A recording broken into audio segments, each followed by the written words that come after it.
4장 1절부터 34절까지 있는 말씀은 천국에 관한 비유였어요. 천국에 대한 비유.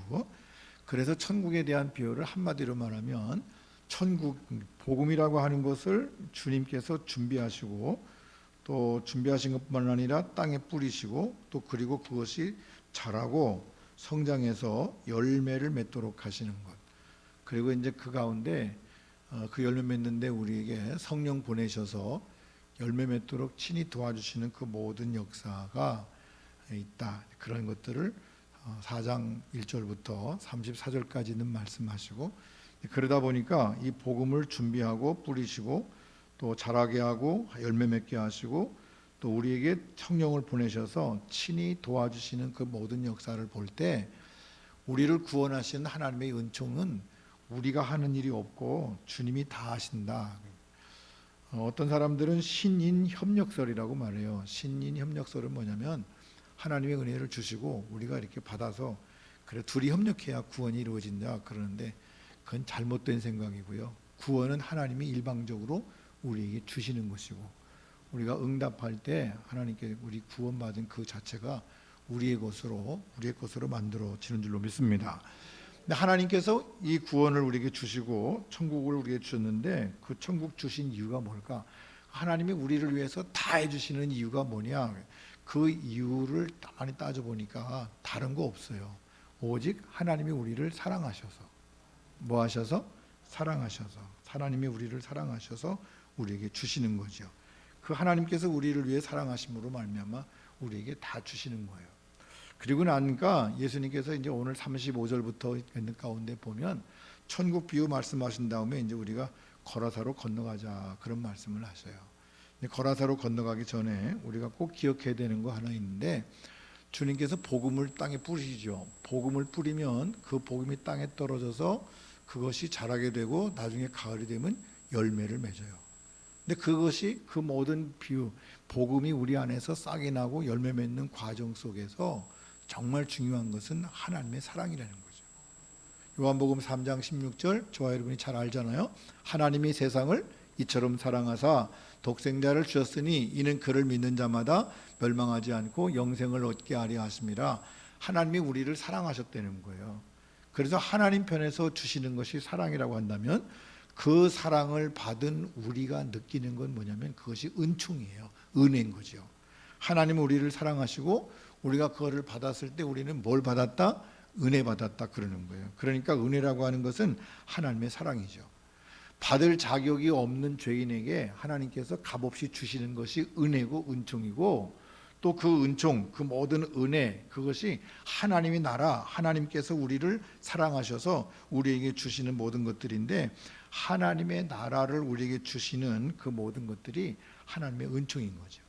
그래서 저와 여러분이 받은 것은 정말 감사한 것은 하나님의 나라를 우리에게 주셨고 그것이 하나님의 사랑이고 우리가 받은 것이 은총이라고 한다면 저와 여러분이 하나님의 은총 가운데서 온전한 믿음으로 나아가게 되는 줄로 믿습니다. 그렇다고 한다면 질문이 있어요. 은총을 어떻게 받게 되죠? 하나님의 은혜, 우리가 하나님의 은총을 하나님의 은혜라고 한다면 하나님의 사랑이라고 한다면 그 하나님의 사랑을 어떻게 받아요? 뭘로 받죠? 믿음으로 받죠. 늘 말씀드리지만 믿음이 중요한 거예요. 그래서 우리가 은총을 받을 수 있는 은총을 받는 그릇, 은총을 받을 수 있는 도구가 믿음인 거죠. 그래서 히브리서 11장 1절에 이렇게 말해요. 믿음은 바라는 것들의 실상이요 보이지 않는 것들의 증거다. 믿음이 증거다. 믿음이 바라는 것들의 실상이고 보이지 않는 것들의 증거다. 근데 우리가 잠깐 여기에서 이제 오해하는 게 있어요. 우리는 이 믿음에 대해서 오해하는데 어떤 오해가 있는 거 아니? 내가 강력한 소망을 가지고 그 가진 소망이 이루어진 것처럼 생각하면서 열심히 살아가면 이루어진다. 근데 그것이 믿음이라고 착각하는 수가 있어요. 물론 그것도 믿음의 한 부분이기도 해요. 그렇지만 교회에서 말하는 믿음은 그것과는 좀 달라요. 여기서 말하는 내가 강력한 소망을 가진 것이 이루어진 것처럼 확신하며 살아가라. 우리 그전에 그렇게도 많이 얘기했지만 이렇게 살아가는 것을 우리는 세상 말로 뭐라고 말하는 거 아니? 그거를 신념이라고 그래요. 신념. 내가 믿는 거죠. 신념. 그 신념이 참 중요하기도 해요. 그 신념 자체가 우리에게 큰 은혜를 주기도 하죠. 그렇지만 그 신념이 우리가 말하는, 교회에서 말하는 믿음과는 좀 달라요. 신념은 세상에서는 확신이라고 그래요. 내가 확신 있게 살아가는 거죠. 확신, believe, creed, 고백하는 거예요. 내가 그렇게 고백하고 살아가는 거죠. 그 고백하고 살아가는 거를 그 전에 이제 어떤 목사님이 그런 책을 썼어요. 긍정적인 사고방식, 적극적인 사고방식. 그래가지고 긍정적, 적극적 굉장히 많이 얘기했죠. 교회 부흥을 얘기하면서 이런 거를 굉장히 많이 얘기했어요. 책들도 서점에, 기독교 서점에 가면 이런 책들이 굉장히 많이 있었고, 또 설교에도 보면 긍정적 사고방식을 가지라고 했어요.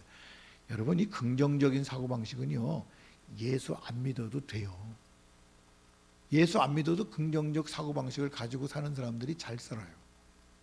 돈 벌려고 작정하고 돈 벌으면 돈이 안 벌리나요? 돈 벌려고 작정하면 돈 벌린다. 공부하려고 작정하고 신념을 가지고 공부하면 서울대학도 가고요, 하버드 대학도 가고요, 가는 거예요. 신념을 가지고 열심히 하면 예수 안 믿어도 간다고. 근데 그걸 우리는 믿음이라고 착각하고 살아가는 경우가 참 많죠. 오늘 말씀 가운데 이제 히브리서 11장 가운데는 이렇게 말하죠. 믿음은 바라는 것들의 실상이고 보이지 않는 것들의 증거래요. 그러니까 바라는 것, 보이지 않는 것이 뭐죠? 우리가 바라는 것이, 여러분 바라는 것이 뭐예요?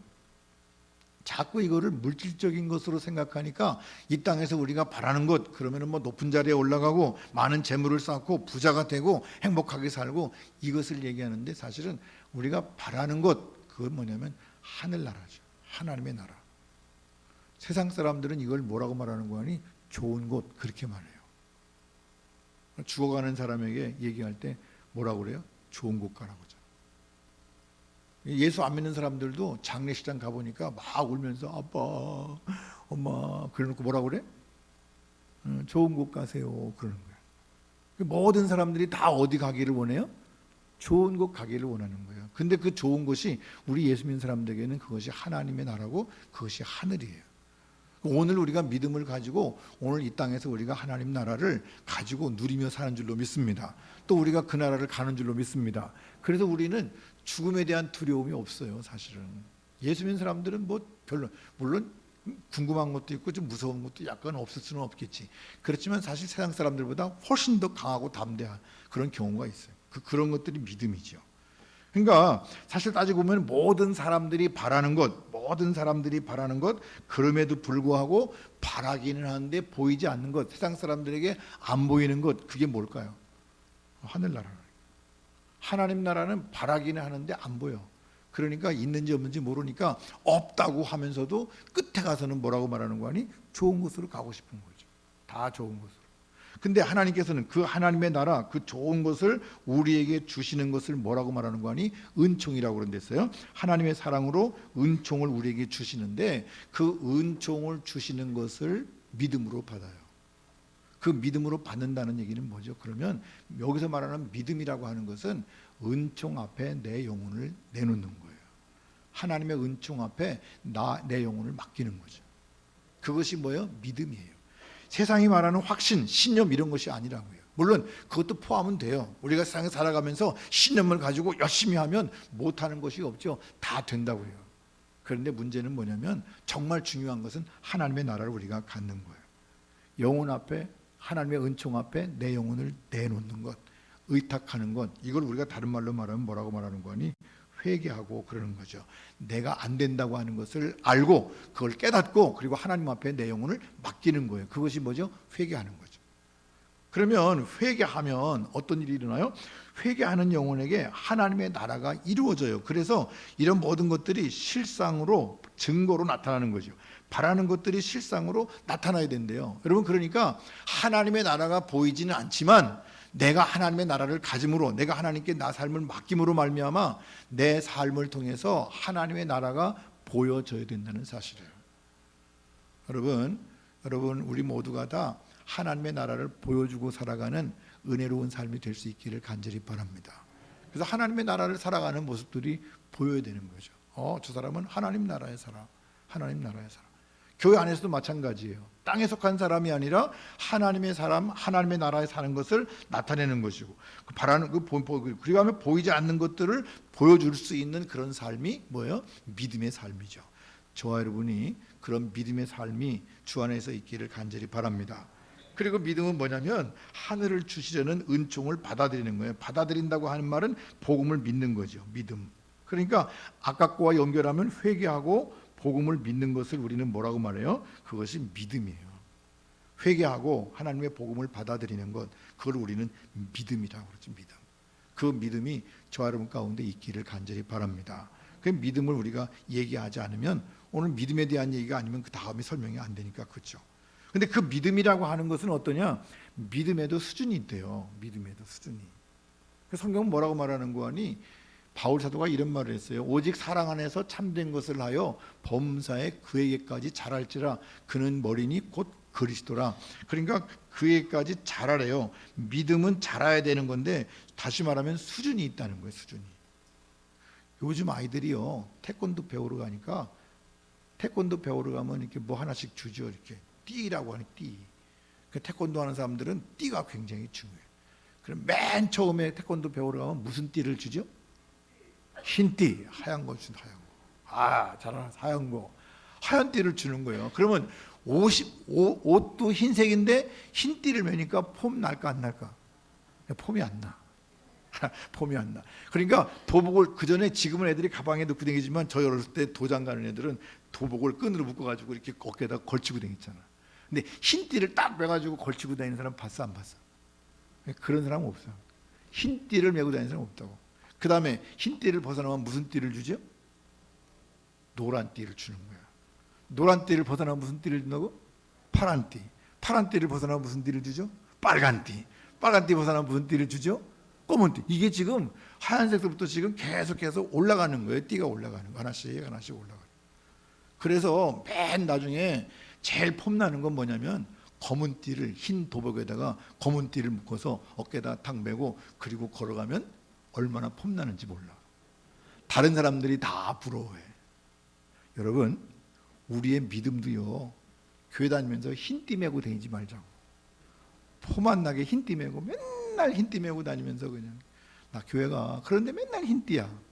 아, 그런 거 말고 지금 노란띠도 창피하잖아. 노란띠도 뭐 메고 폼 날 거 없죠. 파란띠는 그래도 조금 괜찮을 것 같은데, 그래도 거기도 좀 그래. 적어도 뭐쯤 돼야? 빨간띠쯤 돼야 그래도 이렇게 좀 폼나죠. 그리고 이제 검은띠 매면 진짜 폼나게 다닐 수 있잖아. 우리 모든 성도들이 믿음의 검은띠를 다 갖기를 간절히 바랍니다. 그래서 우리의 노선교회 성도님들은 폼나게 검은띠 딱 매고 그리고 믿음의 검은띠를 보여줄 수 있어야 돼. 다른 사람들이 보면 아, 검은띠 맨날 감추고 다니면서 뭐 믿는 건지 안 믿는 건지 뭐 하는 건지 안 하는 건지, 그리고 흰띠 메고 다니면 안 돼. 여기도 지금 이상한 웃음을 웃는 사람들이 있는데, 이상한 웃음을 웃는 사람들은 뭔가 좀 이상한 거야. 확실하게 웃어야 돼. 확실하게 웃는 건 그런데 좀 얼굴이 붉어지면서 고개를 숙이면서 그냥 싱긋이 웃는 거는 좀 자기가 지금 흰띠나 뭐 노란띠나 뭐 그런 거 같죠. 중요한 거예요. 하늘의 성장, 우리가 가지고 있는 하나님의 나라, 내가 보여줄 수 있는 하나님의 나라가 그만큼 단계가 있는데 그 성장을 보여주는 것을 가능하게, 그 하늘나라가 성장하는 것을 가능하게 하는 것이 믿음이에요. 그러니까 믿음에도 수준이 있어요. 그냥 똑같은 믿음이 아니라고. 하나님의 나라를 보여주는 것도 수준이 있는 거예요. 그 믿음의 크기에 따라서 성장의 양상이 달라지기도 해요. 그냥 안 성장하는 사람도 있어. 그렇지만 하루가 다르게 성장하는 사람도 있어요. 그래서 그 믿음이 중요한 거죠. 근데 그 믿음의 기준이 뭐예요? 그 믿음의 기준, 그 믿음의 내용, 우리 믿음의 내용, 우리가 나타내야 되는 믿음의 내용을 바울 사도는 이렇게 말하더라고요. 너희 안에 이 마음을 품으라. 곧 그리스도 예수의 마음이니 예수의 마음을 품으래. 할렐루야. 그래서 믿음을 나타내는 정도는 내가 얼마만큼 예수님의 마음을 가졌느냐, 그런 거예요. 이제 알겠죠? 예수님의 마음을 내가 가져서 예수님의 마음을 이렇게 나타낼 수 있는, 얼마만큼 내가 예수님의 마음을 나타내냐에 따라서 내 믿음의 수준을 가름할 수가 있어요. 일주일 동안 한 번도 그런 적이 없다. 그러면 흰띠야. 일주일에 그래도 한 번 정도는 내가 그러고 삽니다. 그러면 좀 노란띠쯤 되는 것 같아. 일주일에 한 3일 정도는 그럽니다. 그러면 파란띠쯤 되겠지. 일주일에 한 4일 정도는 그럽니다. 빨간띠쯤 되겠지만 일주일 내내 주님과 함께 동행하며 삽니다. 그러면 검은띠가 될 것 같아요. 우리 모든 성도들이, 노선교회 교인들이 정말 일주일 내내 예수 그리스도의 마음을 품고 가정에서나 직장에서나 교회에서나 어디를 가든지 예수님을 나타낼 수 있는, 예수님의 마음을 보여줄 수 있는 믿음의 사람들이 될 수 있기를 간절히 바랍니다. 예수님의 마음을 가지면 전체가 보여요. 전체가 보인다고 하는 말은 다 이해할 수 있고 다 받아들일 수 있고, 예수님처럼 그저 무슨 일이 있든지 간에 예수님의 마음을 갖지 않으니까 문제가 되죠. 정말 예수님께서는 우리가 예수님의 마음을 나타내시기를 원하시고 우리가 그것을 하기를 원하셔요. 그래서 분명한 것은 저와 여러분의 믿음이 성장해야 돼요. 할렐루야. 믿음이 성장할 수 있기를 간절히 바랍니다. 그 다음에 우리도 교회도 그런 거 발행했으면 좋겠어. 이 사람은 믿음의 흰띠. 그리고 이제 목사님이 잘 봐가지고 그냥 이 사람은 믿음의 노란띠. 그래가지고 여기다가 하나씩 붙이고 다니라고 하면 어떨까? 흰 거 하나 붙이고 다니든지 노란 거 붙이고 다니든지. 그러면 또 교회 안 나온다고 하면 어떻게? 그거 안 되니까 자기가 스스로 알아서 붙여봐. 나는 무슨 색 좀 붙일 수 있을까? 여러분 좋은 색깔 붙이실 수 있기를 간절히 바랍니다. 성장해야 돼요. 믿음이 자라남에 따라서 하늘의 씨앗이 자라나 싹 틔우고 이삭을 내고 열매를 맺죠. 믿음이 자라남에 따라서 그 믿음에 따라서 열매를 맺게 되는 거예요. 믿음이 있다고 하면서 열매 맺지 못하면 아무것도 아닌 거죠. 그러니까 우리가 나무를 보면 저 나무가 심겨졌는데 인터넷 보니까 그림 저런 그림이 있더라고. 근데 그 나무가 싹이 나고 점점 커서 열매가 맺는데 한 가지 빠진 게 있어. 여러분 저 왼쪽 오른쪽에 있는 나무가 열매를 맺었는데 흙이 저만큼만 있으면 열매가 맺을까 안 맺을까? 지금 여기서 보면 제일 이쪽 거나 왼쪽 거나 오른쪽 거나 흙이 똑같아. 물론 밑에가 생략돼 있겠지만 중요한 것은 이렇게 돼야 되는 거야. 이 믿음이 클수록 그렇죠. 화분에다가 식물을 심고 키워보면요, 이 식물이 점점 자랄수록 화분을 바꿔. 점점 커가지고 뿌리가 화분에 가득하면 얘가 몸살을 앓아요. 힘들어한다고. 그러면은 얼른 화분을 큰 걸로 바꿔줘야 그 나무가 쭉쭉쭉쭉 자라고 또 자라고 그러는 거죠. 근데 얘를 가만히 두면 이게 정말 힘들고 어려운 거예요. 마찬가지죠. 우리의 믿음의 그릇을 키워야 돼요. 저와 여러분이 믿음의 그릇을 키워나갈 수 있기를 간절히 바랍니다. 주님은 우리의 믿음이 성장해서 열매 맺기를 원하셔요. 예수님께서 그 마태복음 4장 가운데 이런 말씀을 하시죠. 씨 뿌리는 자의 비유를 하시죠. 씨 뿌리는 사람이 씨를 뿌리는데 어떤 씨는 어디에 떨어졌다고요? 길가에 떨어지고, 어떤 씨는 돌짝밭에 떨어지고, 어떤 씨는 가시떨기에 떨어지고, 어떤 씨는 좋은 밭에 떨어지고, 뭐 그랬다고 그래. 근데 이제 이거는 쓴 사람이 떨어지고 했는데, 여러분 씨 뿌리는 사람이 돌밭에다가 떨어지게 씨를 뿌릴까 안 뿌릴까? 여기 있는 사람 뿌릴 것 같아. 여러분 씨를 뿌리는 사람이 이쪽에 길이 있어. 근데 씨를 뿌리면서 길에 떨어져라. 그리고 씨를 뿌리는 사람이 있을까 없을까? 없어요. 막 뿌리다가도 길이 나오면 어떻게? 조심하지. 길에 안 나가게 하려고 조심해서 뿌리는 게 씨 뿌리는 사람의 기본이에요. 근데 성경은 이상하게 안 맞아. 씨를 뿌렸는데 어떻게 뿌렸나? 막 길가도 뿌린대. 돌짝밭에도 뿌린대. 가시덤불도 막 뿌린대. 왜 뿌려? 나 같으면 안 뿌릴 건데. 그게 무슨 얘기일까요? 하나님의 복음은 좋은 밭에만 뿌려지는 게 아니라 나쁜 사람에게도, 어떤 사람에게든지 누구에게든지 하나님께서 복음의 씨앗을 뿌리신다는 거예요. 그 씨앗을 뿌린다고 하는 말은 뭐예요? 열매를 원하시는 거죠. 열매를 원하셔요. 거기에 맞도록. 그래서 사실은 우리가 우리 마음밭이 좋은 밭이 다 되긴 해야 되겠지만 이런 밭도 다 쓸모없는 것이 아니라 주님께서는 이런 밭 모두에다가 복음을 다 심으시고 그 믿음이 성장해서 열매 맺기를 원하시는 거예요. 그러니까 실망할 거 없어요. 내 마음이 길가 같다고요? 갈아엎으면 되지 뭐. 그러니까 걱정할 게 뭐 있어? 갈아엎으면 되지. 돌짝밭 같다고요? 골라내면 되지. 가시덤불이라고요? 뽑아내면 되지. 여러 가지 상황이 있어요. 안 그런 거 어디 있어? 다 있지 뭐. 여러분의 마음속은 뭐 다 좋은 밭인가? 다 그런 척하고 앉아가지고 난 좋은 밭 아니야. 뭐 제가 보니까 뭐 가시나무도 있고 뭐 도작밭도 있고 뭐 길가도 있고 잔뜩하고만 뭐 복합적인 거예요. 우리 마음에 다. 내 마음속에도 제 마음속에도 길가와 같은 마음도 있고 가시덤불 같은 마음도 있고 다 있는 거예요. 근데 중요한 건 뭐죠? 그 안에서 주님께서 열매 맺으라 그런 열매 맺으라. 뭘로? 믿음으로. 그 믿음으로 열매 맺기를 원하시는데 그 믿음으로 열매 맺는 것은 뭘 주신다고요? 은총을 주신다고. 은혜로 주시는데 그 은혜가 뭐라고요? 하늘나라라고요. 하늘나라를 우리에게 주셔서 하나님의 사랑으로 우리 가운데 가득하게 하시면 은혜 가운데 열매 맺게 될 줄로 믿습니다. 이제 그런 얘기를 예수님께서 마가복음 4장 1절부터 34절까지 하셨다 그런 얘기야. 그런데 오늘 본문의 시작이에요. 이제부터 이제 오늘 본문의 시작이에요. 이제 잠 깨 이제.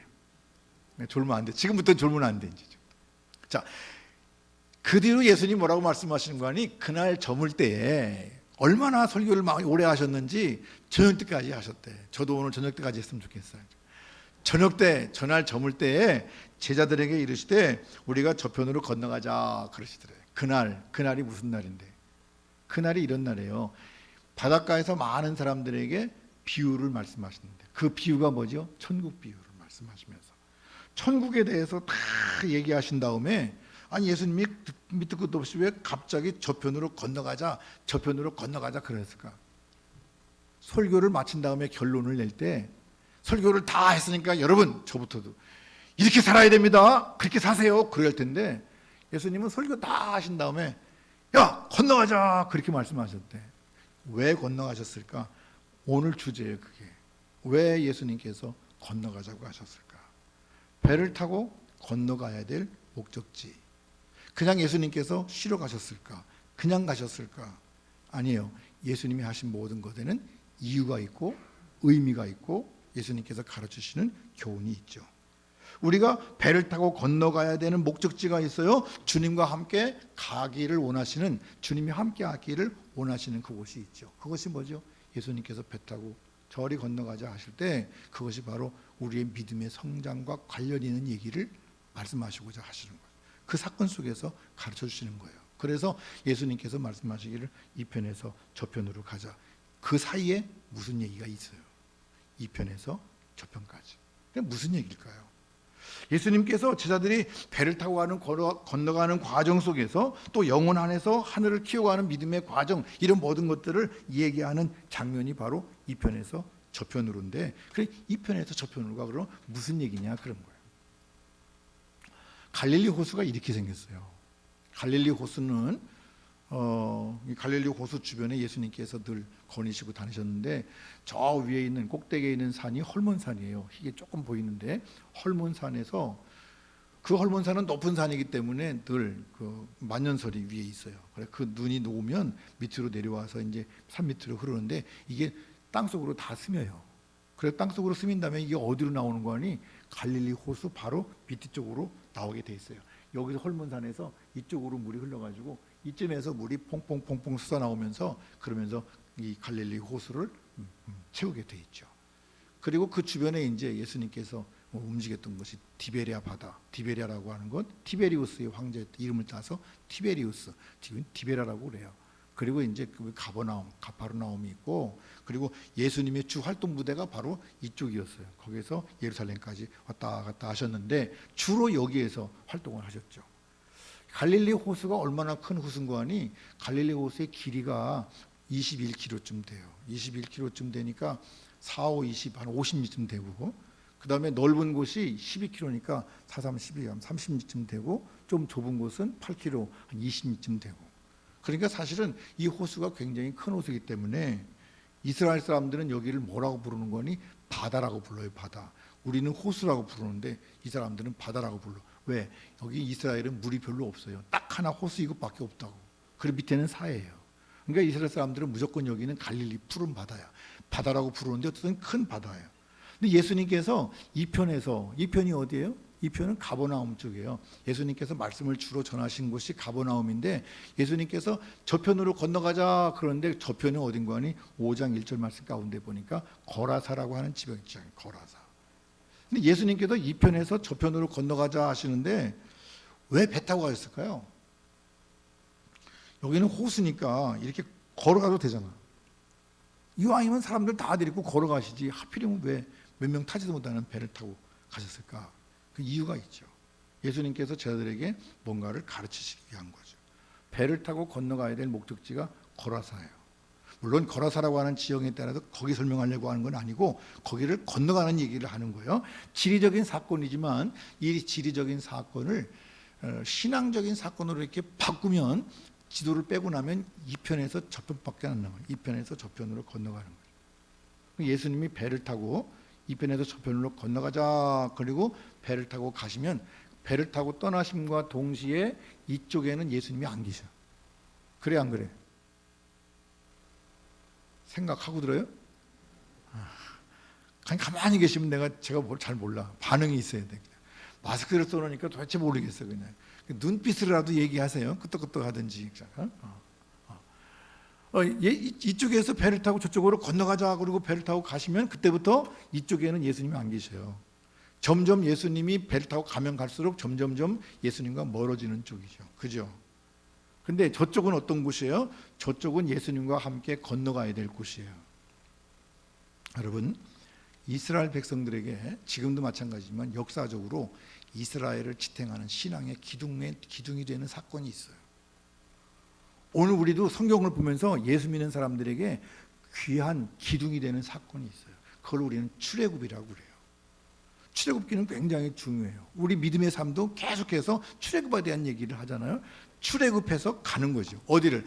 애굽에서 나와서 어디로 가는 거예요? 가나안 땅으로 가는 거예요. 예수님의 말씀은 지금 애굽에서 출발해서 네가 믿음을 가졌니? 너희가 지금까지 천국 얘기를 했잖아요. 천국에 대한 소망을 주고 천국 얘기를 했으니까 천국을 가졌니? 그러면 나와 함께 배 타고 어떻게 하자? 이 바다를 건너가자. 그리고 어디로 가자? 저쪽으로 가자. 젖과 꿀 이런 땅, 가나안 땅으로 가자. 주님과 함께 가기를 원하시는 거죠. 성경은 애굽 쪽에 사는 사람을 뭐라고 말하는 거 아니? 외인이라고 그래요. 바깥에 있다 그런 얘기예요. 바깥에 있다, 외인이다, 천국 밖의 사람이다, 잠자는 사람이다, 아니면 죄가 있다, 무감각한 사람이다, 또 그리고 허물과 죄로 말미암아 죽은 존재다, 그리고 영적인 잠을 자는 사람이다 등등 그런 얘기로 성경은 얘기하죠. 결국 한마디로 말하면 너희의 증상이 뭐냐면 하나님을 볼 수도 없고 말씀을 들을 수도 없고 깨달을 수도 없어요. 이런 사람들은 결국 영원한 죽음 가운데 처할 수밖에 없죠. 이쪽은 뭐라고요? 영원한 죽음이에요. 애굽이에요. 그럼 저쪽은 뭘까요? 저쪽은 주님께서 피로 사신 하나님의 나라, 우리를 구원하신 하나님의 놀라운 역사가 있는 나라. 거기는 뭐죠? 영원한 생명이 있죠. 하나님과 영원히 살아가는 영원한 생명 가운데 우리가 설 수 있게 되는 줄로 믿습니다. 그러니까 주님께서는 이 말씀을 통해서 우리에게 뭘 말씀하신 거니? 거기는 애굽이야, 이쪽은 가나안이야. 거기는 죽음의 땅이고 여기는 생명이 있어. 그러니까 예수 그리스도 안에 말씀을 듣고 너희가 믿음을 가졌다면 그 믿음을 가지고 점점 성장해야 되는데 열매를 맺어야 되는데 나와 함께 어떻게 하자? 가자, 가나안 땅으로 열매 맺는 그곳으로 가자고 주님께서 우리를 초청하시는 거예요. 그 은혜를 가지고 따라가는 사람이 되죠. 주님께서 우피로 사신 그 나라에 사는 사람들은, 그 하나님의 사랑을 받은 사람들은 그때부터 어떤 삶을 사는 거 아니? 하나님을 사랑하는 삶을 살아요. 그래서 하나님께 모든 것을 맡긴 사람은 하나님 한 분만으로 만족하죠. 내가 주밖에는 없어요. 땅에서는 주 외에 누가 있겠어요. 주님밖에 나의 사모할 자 없습니다. 나는 주님밖에 없습니다. 그리고 사는 거예요. 그것이 뭐라고요? 믿음이라고. 주님, 나는 주님밖에 없어요. 그리고 주님을 마음에 모시고 살아갈 때 주님께서 이 마음속에 하나님의 나라를 이루게 하시는 줄로 믿습니다. 그래서 우리가 그 안에서 살아가는 거죠. 예수님의 마음, 하나님의 마음 속에 하나님이 나를 사랑하셔서 그 사랑을 가지고 예수님의 마음을 가지고 살아가는 사람은 당연히 이웃을 사랑할 수 있는 거예요. 이웃 사랑하는 사랑으로 이어지게 되는 거죠. 왜냐고요? 하나님의 마음으로 모든 것을 바라보니까. 다 하나님의 마음으로 바라보면 안 좋은 것이 없어요. 성경 말씀 가운데 보세요. 창세기 1장에서 쭉 보니까 하나님이 보시기에 좋았더라. 하나님이 보시기에 좋았더라. 하나님이 보시기에 좋았더라. 밤새도록 할 테니까 하나님 보시기에 좋았더라. 하나님 보시기에 좋았더라. 하나님 보시기에 심히 좋았더라. 할렐루야. 하나님 보시기에 좋았대. 하나님은 다 보기 좋으신 거예요. 그래서 그 보기 좋으신 하나님의 나라를 하나님께서 만들어 주시고 에덴 동산을 만드시고 정말 보기 좋은 나라로 우리를 이끌어 주시고 그곳에 살게 하시는 줄로 믿습니다. 그걸 떠날 때 문제가 있는 거죠.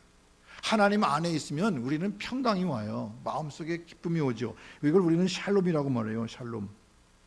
샬롬이라고 말하는데 평강이 오죠. 그 평강은 말이에요, 하나님께서 우리에게 주시는 거예요. 우리 주님께서 우리에게 주시는 평강은 모든 지각에 뛰어난 거예요. 그리고 그 안에서 그리스도 예수 안에서 우리의 마음과 생각을 지키시는 평강이 우리 가운데 넘치게 되는 줄로 믿습니다.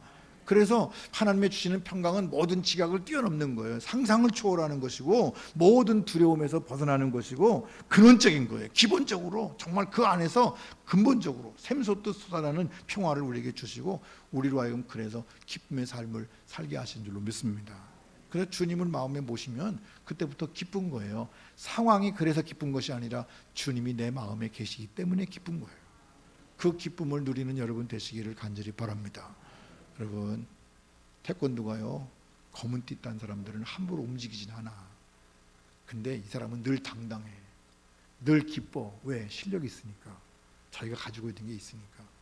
믿음의 단수가 높은 사람들은요, 막 그렇게 금방 뽀로록 했다가 뽀로록 할 때 그러지 않아. 믿음의 단수가 있는 사람들은 묵직은해. 왜? 주님이 내 안에 계시니까. 주님께서 내 마음속에서 하시는 말씀을 늘 듣기 때문에 그렇죠. 그래서 믿음의 단수가 올라가야 되는 거예요. 우리는 기뻐야 되는데 왜 기뻐야 되냐? 죄 용서 받았으니까 기쁜 거예요. 할렐루야. 예수님을 통한 구원의 확신을 가지고 하나님의 자녀가 된 것 때문에 기쁜 거예요. 하늘에 소망이 있어서 정말 주님께서 우리가 가면 면류관을 준비하시고 우리를 기다리시니까 얼마나 기쁜지 몰라요. 이런 소망이 있을 때 우리는 기쁨의 삶을 살아갈 수가 있게 되는 줄로 믿습니다. 그래서 사실은 이 편에서 저 편으로 건너가는 것은 굉장히 중요해요. 아까 말씀드렸잖아요. 왜 육지로 안 가고 그냥 이 편에서 그 편으로 가려면 걸어가지 왜 배 타고 갔을까? 거기도 의미가 있는 것 같아요. 그건 뭐죠? 물을 지나야 돼요. 성경에서 이스라엘 백성들이 애굽에서 홍해를 지나고 요단강을 건너서 가나안 땅 가죠. 물을 지나요. 물을 지난다. 홍해와 요단은 뭘 상징하죠? 홍해를 지나 요단을 가는 것은 우리가 회개하고 복음을 믿는 걸 얘기해요. 세례받는 거예요. 회개하고 복음을 믿는 과정이 물을 지나는 과정이죠. 그 물을 지나는 과정을 통과했을 때 그때 우리는 저쪽으로 갈 수가 있어요. 그러니까 이 이야기를 쭉 이렇게 나눠보면 두 편이 딱 생겨요. 이 편과 저 편. 이 편은 아까 뭐라고 그랬죠? 애굽이죠. 저 편은 뭐죠? 가나안이죠. 이 편은 뭐죠? 불신앙의 세계라면 이쪽은, 저 편은 가나안 땅이죠. 우리가 생각하는 이 편은 죽음의 땅이라고 하는, 저 편은 주님이 가자고 하시는 땅은 생명의 땅이고, 이 편이 작은 믿음이라면 저쪽은 큰 믿음을 가진 것이고, 이 땅이 절망과 좌절이라고 한다면 저쪽은요 소망의 땅이죠. 그래서 이 편은 항상 예수님이 안 계신 곳, 예수님과 거리가 점점 멀어지는 곳이 이 땅인 거죠.